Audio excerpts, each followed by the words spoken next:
Nou, hier gebeurt van alles. Het is super mooi om te zien. Er zijn een aantal huiden ben bezig met een aantal borders te maken zien. Om het kwalplein wat greener te maken. Er komen aan de strukjes zien. Het fijnste wat bestaat. Het is een eind bij ons vandaan. Daarom gaat de karavaan 's morgens al op weg. Dan zijn wij er niet zo laat.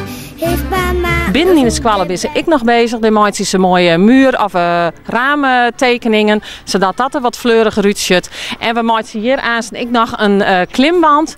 Waar de kleuters op een morgen klimmen kunnen. Dus dat zijn de ouders die er nog maar bezig binnen. Dat is toch een heel protte van peroren? Ja, dat is een heel soort, maar een heel soort mensen ken ik een heel soort. Maar hoeveel mensen doen je het nou? Ik heb gewoon de klus ongemeld bij NL Doet en daar kunnen mensen op reageren. En ik denk dat je nou zo'n 12 mensen bezig bent. En doe je het nou alle jaren zo'n klus? Nou, ik ben je krijgnijers-directeur en ze hebben het je volgens mij nog net jeder dienen, maar ik koer de organisatie en ik die het op mijn oordenskwaal ik wel. Dus ik denk, nou, dat is een mooie kans om het hier nou, ik werd er aan. We zijn hier in Westergeest bij tennisvereniging Voestrump en daar gaan ze van de morgen echt een heel protte dien. Ik ben hier vanmorgen bezig geweest met oude gravel eruit te halen, zoveel mogelijk wat vervuild is. Ja. En dat hebben we aan de kant smeten. En na dit hebben we gravel ongeveer 5 ton, dat smeten we dan weer door de baan heen. En dat is ongeveer een hele millimeter.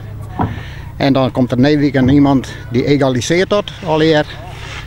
En dan wordt er goed vlak maken. En dan beginnen we weekend zaterdag met dat lijn er weer in te zetten. En dat doe ik al met vrijwilligers en met wat bestuursleden.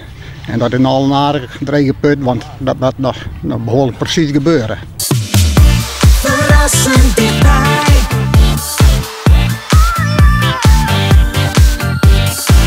RTV